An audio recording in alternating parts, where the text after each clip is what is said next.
Hello everyone, आपका मेरे channel divine आकाश गंगा में हार्दिक स्वागत है। आज हम लोग श्रीमद् भगवत गीता का अध्याय 4 पढ़ेंगे और उसको सार समझेंगे। आइए। श्री भगवान बोले, मैंने इस अविनाशी योग को सूर्य से कहा था। सूर्य ने अपने पुत्र वैवस्वत मनु से कहा और मनु ने अपने पुत्र राजा इक्ष्वाकु से कहा। हे परंतप अर्जुन, इस प्रकार परंपरा से प्राप्त इस योग को राजर्षियों ने जाना, किंतु उसके बाद यह योग बहुत काल से इस पृथ्वी लोक में लुप्त प्राय हो गया। तू मेरा भक्त और प्रिय सखा है, इसलिए वही यह पुरातन योग है जहाँ आज मैंने तुझको कहा है, क्योंकि वह यह बड़ा ही उत्तम रहस्य अर्थात गुप्त रखने योग्य विषय है। अर्जुन बोले, आपका जन्म तो अर्वाचीन अभी हाल का है और सूर्य का जन्म बहुत पुराना है, अर्थात कल्प के आदि में हो चुका था। तब मैं इस बात को कैसे समझूं कि आप ही ने कल्प के आदि में सूर्य से यह योग कहा था। श्री भगवान बोले, हे परंतप अर्जुन, मेरे और तेरे बहुत से जन्म हो चुके हैं, उन सबको तू नहीं जानता, किंतु मैं जानता हूँ।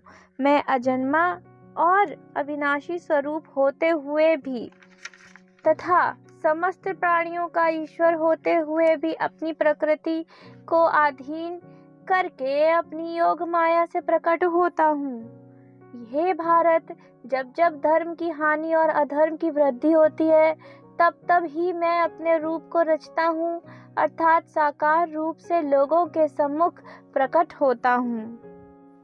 साधु पुरुषों का उद्धार करने के लिए, पाप कर्म करने वालों का विनाश करने के लिए और धर्म की अच्छी तरह से स्थापना करने के लिए मैं युग युग में प्रकट हुआ करता हूँ।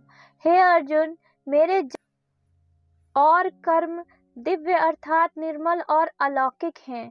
इस प्रकार जो मनुष्य तत्व से जान लेता है, वह शरीर को त्याग कर फिर जन्म को प्राप्त नहीं होता, किंतु मुझे ही प्राप्त होता है। पहले भी जिनके राग, भय और क्रोध सर्वथा नष्ट हो गए थे और जो मुझ में अनन्य प्रेम पूर्वक स्थित रहते थे, ऐसे मेरे आश्रित रहने वाले बहुत से भक्त उपयुक्त ज्ञान रूप तप से पवित्र होकर मेरे स्वरूप को प्राप्त हो चुके हैं। हे अर्जुन, जो भक्त मुझे जिस प्रकार भजते हैं, मैं भी उसको उसी प्रकार भजता हूँ, क्योंकि सभी मनुष्य सब प्रकार से मेरे ही मार्ग का अनुसरण करते हैं। इस मनुष्य लोक में कर्मों के फल को चाहने वाले लोग देवताओं का पूजन किया करते हैं, क्योंकि उनको कर्मों से उत्पन्न होने वाली सिद्धि शीघ्र मिल जाती है। ब्राह्मण, क्षत्रिय, वैश्य और शूद्र, इन 4 वर्णों का समूह गुण और कर्मों के विभाग पूर्वक मेरे द्वारा ही रचे गए हैं।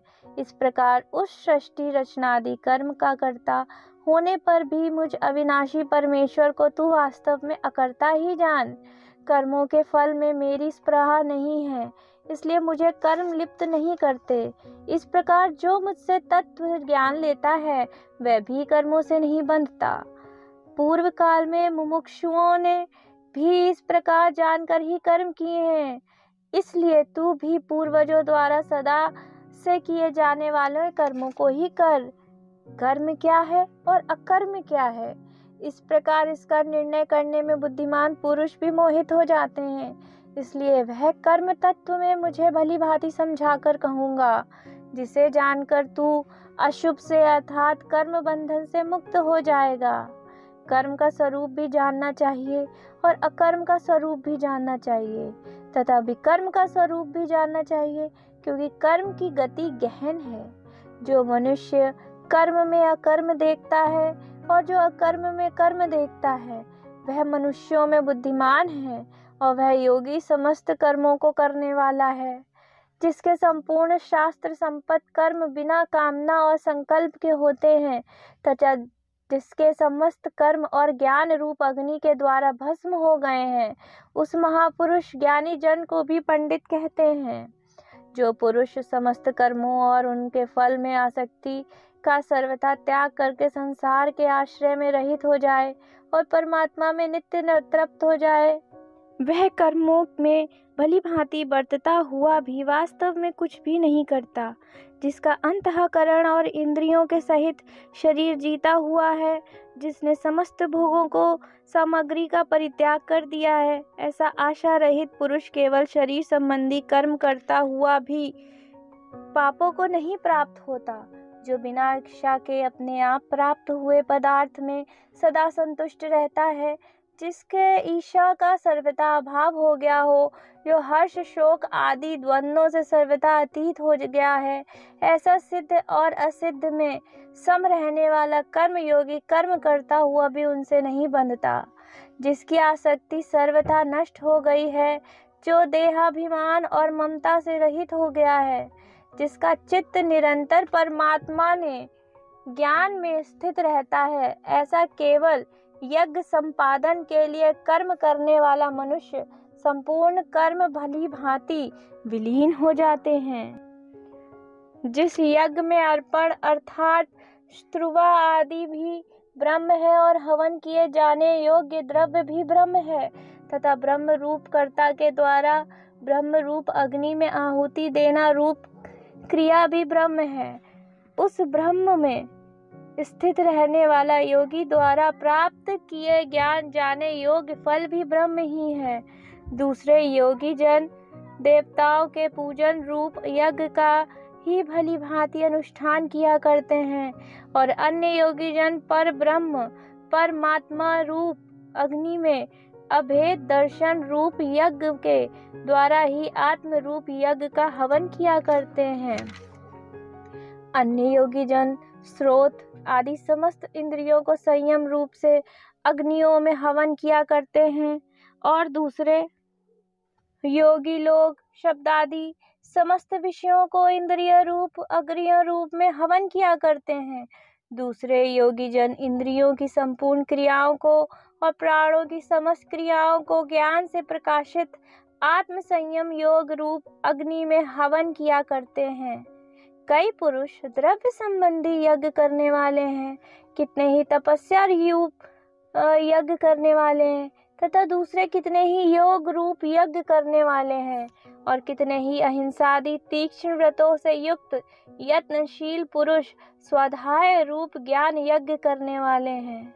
दूसरे कितने ही योगी जन अपान वायु में प्राण वायु को हवन करते हैं, वैसे ही अन्य योगी जन प्राण वायु में अपान वायु को हवन करते हैं तथा अन्य कितने ही नियमित आहार करने वाले प्राणायाम परायण पुरुष प्राण और अपान की गति को रोककर प्राणों को प्राणों में ही हवन किया करते हैं। ये सभी साधक यज्ञों द्वारा पापों का नाश कर देने वाले और यज्ञों को जानने वाले हैं। हे कुरुश्रेष्ठ अर्जुन, यज्ञ से बचे हुए अमृत का अनुभव करने वाले योगी जन सनातन पर ब्रह्म परमात्मा को प्राप्त होते हैं और यज्ञ ना करने वाले पुरुष के लिए तो यह मनुष्य लोक भी सुखदायक नहीं है, फिर परलोक कैसे सुखदायक हो सकता है। इसी प्रकार और भी बहुत तरह के यज्ञ वेद की वाणी में विस्तार से कहे गए हैं। उन सबको तू मन इंद्रिय और शरीर की क्रिया द्वारा संपन्न होने वाले जान। इस प्रकार तत्व से जानकर उनके अनुष्ठान द्वारा तू कर्म बंधन से सर्वथा मुक्त हो जाएगा। हे परंतप अर्जुन, द्रव्यमय यज्ञ की अपेक्षा ज्ञान यज्ञ अत्यंत श्रेष्ठ है तथा यावन मात्र संपूर्ण कर्म में ज्ञान में प्राप्त हो जाता है, उस ज्ञान को तू तत्वदर्शी ज्ञानियों के पास जाकर समझ। उनको भली भांति दंडवत प्रणाम करने से, उनकी सेवा करने से और कपट छोड़कर सरलता पूर्वक प्रश्न करने से वे परमात्म तत्व को भली भांति जानने वाला ज्ञानी परमात्मा तुझे उस तत्व ज्ञान का उपदेश करेंगे, जिसको जानकर फिर तू इस प्रकार मोह को नहीं प्राप्त होगा। हे अर्जुन, जिसने ज्ञान के द्वारा तू संपूर्ण भूतों को निशेष भाव से पहले अपने में और फिर मुझे सच्चिदानंद परमात्मा में देखेगा। यदि तू अन्य सब पापियों से भी अधिक पाप करने वाला है, तो भी तू ज्ञान रूप नौका द्वारा निसंदेह संपूर्ण पाप समुद्र से भली भांति तर जाएगा। क्योंकि हे अर्जुन, जैसे प्रज्वलित अग्नि ईंधनों की भस्म कर देता है, वैसे ज्ञान रूप अग्नि संपूर्ण कर्मों को भस्म कर देता है। इस संसार में ज्ञान के समान पवित्र करने वाला निसंदेह कुछ भी नहीं है। उस ज्ञान को जितने ही काल से कर्मयोग के द्वारा शुद्धांतकरण हुआ है, मनुष्य अपने आप ही आत्मा में पा लेता है। जितेंद्रिय, साधन परायण और श्रद्धावान मनुष्य ज्ञान को प्राप्त होता है तथा ज्ञान को प्राप्त होकर वह बिना विलंब के तत्काल ही भगवत प्राप्ति रूप परम शांति को प्राप्त हो जाता है। विवेकहीन और श्रद्धा रहित संशय युक्त मनुष्य परमार्थ से अवश्य भ्रष्ट हो जाता है। ऐसे संशय युक्त मनुष्य के लिए यह लोक है, न परलोक है और न ही सुख है। हे धनंजय, जिसने कर्म योग की विधि से समस्त कर्मों को परमात्मा में अर्पण कर दिया है और जिसके विवेक द्वारा समस्त कर्मों का परमात्मा में अर्पण कर दिया है और जिसने विवेक द्वारा संशय को नाश कर दिया है, ऐसे वश में किए हुए अंतःकरण वाले पुरुष को कर्म नहीं बांधते।